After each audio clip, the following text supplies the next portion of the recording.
Essa discussão ela também está na pauta internacional. Na Nova Zelândia, por exemplo, o governo retomou a discussão desde o massacre em Mesquitas, no dia 15 de março agora.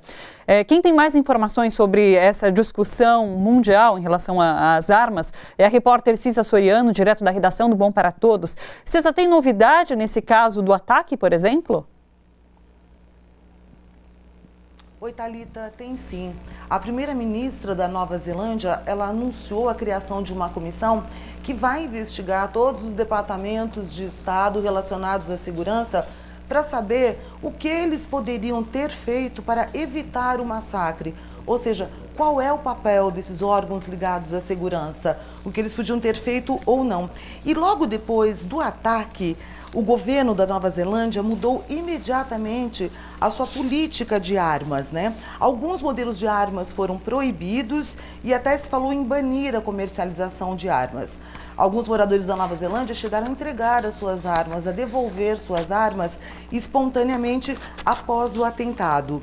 E aí, quando a gente fala em massacre, vamos lembrar aqui também o massacre da escola em Suzano, que aconteceu com diferença de 2, 3 dias antes do massacre da Nova Zelândia. Vamos falar da reação diferente dos governos.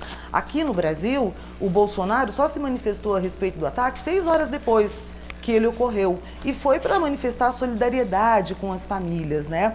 E aí, alguns de seus aliados chegaram a dizer o seguinte, que se professores, funcionários da escola estivessem armados, as pessoas talvez não tivessem nem morrido, né? A gente sabe que Bolsonaro tem aí essa proposta de armamento. E vamos lembrar também do massacre de Realengo, no Rio de Janeiro. Esse massacre aconteceu, matou 30 pessoas, elas foram mortas. E a reação que a gente teve na época do governo foi, além de decretar imediatamente 3 dias de luto, foi adiantar a campanha do desarmamento que estava em curso. A gente vivia a campanha de desarmamento no Brasil nessa época.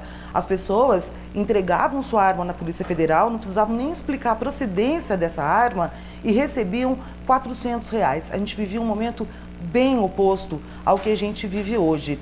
Falando em Rio de Janeiro, vamos falar da situação lá que é bem específica, parece até um universo à parte no Brasil, porque nesse mesmo período que a gente estava na campanha de desarmamento, a gente teve a ocupação do Complexo do Alemão, que foi bastante marcante naquela época. A gente viu cenas do exército chegando, da população fugindo, né, do complexo, e eu falei a respeito disso com um morador do Complexo do Alemão, que é o Renê. Ele mora até hoje lá, o Renê Silva. Na época ele estava lá, ele chegou a relatar como foi essa ocupação, então ele conversou comigo há pouco sobre como está hoje o Complexo do Alemão. Fala um pouquinho desse histórico, como está hoje. Vamos acompanhar? Renê, você pode começar lembrando como foi aquele domingo da retomada do Complexo do Alemão? Você acompanhou, você estava lá. Sim, na verdade, o Rio de Janeiro, a gente estava passando por vários problemas durante mais de uma semana, né? Foram vários ataques que estavam acontecendo em várias partes da cidade, né? A gente viu cenas de ônibus incendiados, vans, né? Vários tipos de transportes, carros, veículos particulares sendo incendiados. E aí o governador, na época, havia dito que tudo isso que estava acontecendo havia sido mandado pelos traficantes do Complexo do Alemão. E aí ele resolveu fazer uma mega operação. Na verdade, não seria uma mega operação e nem seria no Complexo do Alemão. A história toda ela começa porque essa operação seria no Complexo da Penha, que é vizinho do Complexo do Alemão.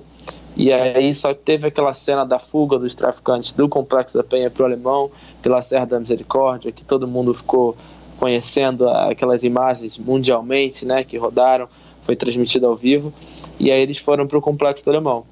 E os moradores, né, no meio dessa guerra toda entre polícia e o tráfico, são os que mais sofrem, né? A gente é o que mais está no meio do fogo cruzado, literalmente, porque a gente sofre de todas as formas. Quando você não consegue, por exemplo, sair de casa para ir trabalhar, você não consegue levar seu filho na escola, as escolas não funcionam, né? Quando a sua caixa diretamente e indiretamente, quando a sua caixa d'água, por exemplo, é atingida por um tiro e você não tem nem água em casa, sabe?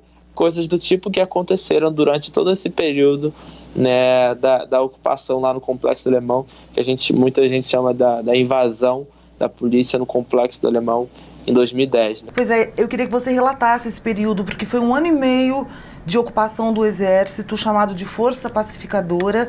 Como é que foi a rotina para vocês? Porque do lado de fora, como você disse, a mídia passava a impressão que a situação estava sob controle e que era uma força-tarefa pacificadora. Mas qual era a realidade lá dentro para vocês? Então, a Força de Pacificação, né, quando eles entraram no Complexo do Alemão, todo mundo ficou muito receoso, todo mundo ficou com muito medo, né, do que seria, de como seria a atuação dele, né. Tivemos muitos conflitos, muitos confrontos entre moradores comuns, né, e o Exército por conta de situações banais, de festas que não poderiam ser realizadas numa laje. A gente que mora na favela não tem como alugar um salão de festa para fazer o aniversário do filho, da mãe, enfim, de qualquer pessoa que seja. Então a gente faz na laje, faz no quintal, faz na rua, no cantinho, faz nos lugares onde a gente consegue fazer, né? E aí já tivemos naquela época muitas confusões com o Exército, porque eles não queriam autorizar que as festas acontecessem nas lajes, nas casas, nos quintais das próprias casas das pessoas, alegando que precisava ter uma autorização especial da Força de Pacificação, do Exército que estava na época. Então foi um momento assim, de muita truculência, né, por parte do governo, por parte do Exército, dentro do Complexo do Alemão, né, usaram a força deles, né, a brutalidade, e muitas pessoas, moradores, foram baleados, foram alvejados, enfim, foram muitas situações que a gente acabou vivendo. O Renan, por tudo que você falou até agora, eu percebo que a presença do Estado na favela é a presença sempre repressora. O Estado não aparece na forma de políticas públicas, de políticas sociais que melhorem a vida do morador. E apesar de toda essa intervenção opressora, o que dizia-se na época que seria feito, que ia acabar com o tráfico, não aconteceu. Como é que está hoje a favela? Então, foram várias promessas, inúmeras promessas, feitas pelo governo, feitas pela prefeitura, feitas por todo mundo, dizendo que não era só a polícia, né? Que também chegariam mais investimentos em educação, em saúde, em cultura. E é muito louco isso, porque eu sempre falo isso com as pessoas. A ocupação foi em 2010, né? Hoje nós estamos em 2019. Já se passaram-se quase 9 anos daquele momento todo. Tinha uma criança hoje, uma criança daquela época que tinha 7, 8 anos e hoje já está com 16, 17 anos e está no tráfico, isso é total responsabilidade do Estado, porque ele deveria ter feito políticas públicas de juventude para mudar essa situação. Durante 9 anos, com a polícia, que ainda está hoje dentro do Complexo do Alemão, o que foi feito para mudar essa realidade? Nada. São milhões e milhões e bilhões e milhões de dinheiro.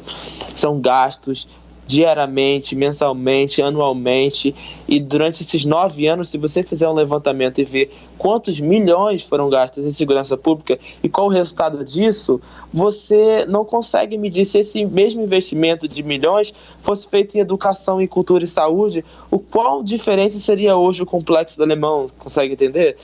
Gente, bora fortalecer a TVT? É só clicar em inscrever-se e depois clicar no sininho. Pronto! Assim que pintar notícia nova, você fica sabendo no ato.